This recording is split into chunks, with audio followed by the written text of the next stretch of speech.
Actors are a bit lazy. You depend on your agent to get you work, which is not their job. Their job is to protect your interests and negotiate your deal. It's your responsibility to know who's doing what to whom, when, where, and how, and hopefully have photos to use later. You have to keep exercising. The reason you screw up the auditions when they come, few and far between, is because you haven't done a scene in the last 17 months. You're waiting for the next audition. The audition comes, you're rusty, you panic, you freak, you come in, you want it so bad you blow it before you've even opened your mouth. The audition is made up of 4 parts. What do you look like? What do you sound like? Do you have a brain? And do we want to spend 10 hours a day with you? The scene itself is one small part.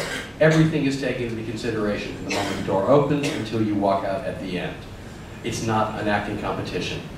I believe, and everything I say is my opinion, keep what works, pitch the rest. But each one of you is an individual spice. There's nobody else like you in the world. And what I'm looking for you is to come in and bring your spice to this role. And either that spice fits the recipe or it doesn't. You can be the greatest actor in the world, but if I've already got that spice in the show, I can't have another. So it's a crapshoot. But that audition you do today may bear fruit 6 months, 12 months, 3 years down the track. There may come a day that I need a piece of tape of an Australian actor who's currently working that I may want to show to a producer for a role. I have a demo tape library, alphabetized. It's very strange by tape.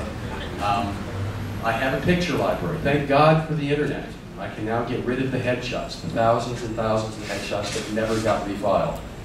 Because every producer comes in, they want to see the props. Now I can e-pitch them. I can just go in, make a list, and send the producer pictures and resumes, and nowadays, show reel tape.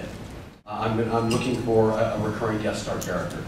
I'll be submitted 300 actors for it. Now, 70–80% of them, I know them. I know who they are, I know their work. 20% I don't. There may be a face in there that looks great, but I don't know the person. And if there's demo tape there, I can look at that and know, ooh, that's interesting, I like that. I'm going to give them one of the 10 slots. Now, why is it that we only see 10 people? Because if I have a producer, a director, a network executive, a writer, and an AD all with a vote, the more choices I show them, the less likely they are to all agree. And rather than fight it out, if they can't all agree, they throw them all out and say, look again. And this process goes on and on and on and on. Now, for a series regular role, I may see 200 people. And we'll sit and look at those 200 tests. But I can use those tests for guest star roles, support roles, and day roles. Rather than making the actor come in again and again and again, we can take a nice piece of tape of a guest star role, give you a challenge so you can actually exercise your talent by showing something a little bit better than 3 lines. And whether you're right for that part particularly or not, at least you have a scene you can dig your teeth into. Now, I may use that tape for 3 years until you've changed your look, or unless you send me something more updated. You have a responsibility to keep in touch with the people who are casting. My brain is like a giant file cabinet.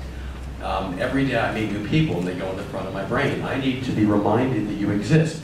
That's one of the things I use the agents for, is not to tell me who's out there, to remind me who's available. I may be thinking someone will be great for the part, but they're not available. The agent can also inform me of people I haven't met. I said to a couple people here, it was really cool, because I look out here and it's a sea of faces I don't know, which is really cool, which means there's new actors in Queensland. Ha! But my question is, if you've been here more than 6 months, why don't I know you? Why haven't you sent me a letter, a picture, anything, an email? I'm not hard to find. I've been in the same place for 11.5 years, and I'm a pretty approachable person, and I'm looking for talent. But it's up to you to let us know you exist. It's the most fun business in the world, and it's the most screwed. The best actor doesn't get the job. I think you think that we sit with our feet up on the desk and go, I'll have one of those, one of those, one of those, and that's it. I wish. If the producer knows who I want to get the job, that person does not get the job. It has to be their idea. I spend more of my time manipulating them to make them believe it was their idea and then praising them for their brilliance. Seriously, it is so stupid. I get really passionate about actors. I understand what you go through, but it is so much easier than you make it. The audition is the prize. If you get to read for a role, you're not auditioning to play the part, you're actually getting to play the part. And 99% of the talent pool doesn't get to play the part. And nothing else exists than those 3 minutes where you get to play the part. If you're thinking of anything else, then you're wasting your energy, because the movie, the commercial, the TV show does not exist. So when you don't get cast in the non-existent TV show, what have you lost? Nothing. But you did get to act today, didn't you? And don't you do this because acting makes you happy? Why then, given the opportunity to do the thing that makes you happy, do you screw it up? Seriously, it is so much simpler than you make it.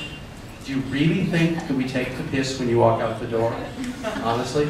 If you crash and burn, we feel terrible.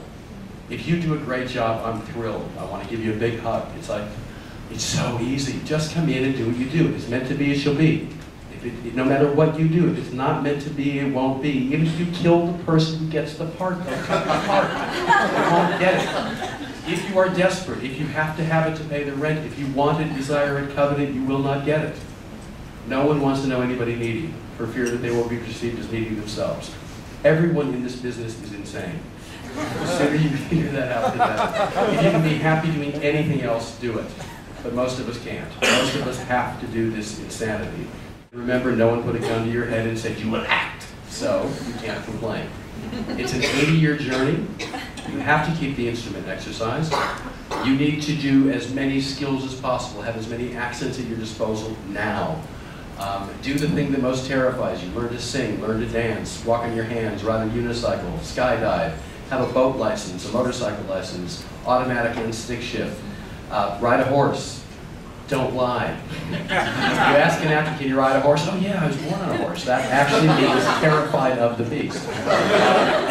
You know, learn stunt skills. You know, the more things you're able to do, the more likely you are to make the first cut. Don't be sedentary and never marry an actor. If you're an actor. Maintain a sense of humor, have friends outside of the business. Don't sweat the little stuff. You know, I mean, think about it. These auditions you go for, is that role on Neighbors really going to rocket you to stardom? I don't think so. Is that 4X ad going to change your life? It may, you know, fill your bank account for a little while, but work is work. I think you need to do short films for a number of reasons, just to exercise, realize they are what they are, but also you're making an investment in the future. The motto of my company is whatever you learn, you must return, and I subscribe that that's what you need to do as well. Stop hiding the information, share it. If we help each other, it will just get easier. Rather than building these walls and keeping all this information secret, it's not rocket science, guys, it's acting. And acting is just being. Any scene is nothing more than a conversation between two people. I want you to come into my office and have that conversation. Stop acting your pants off. Cool.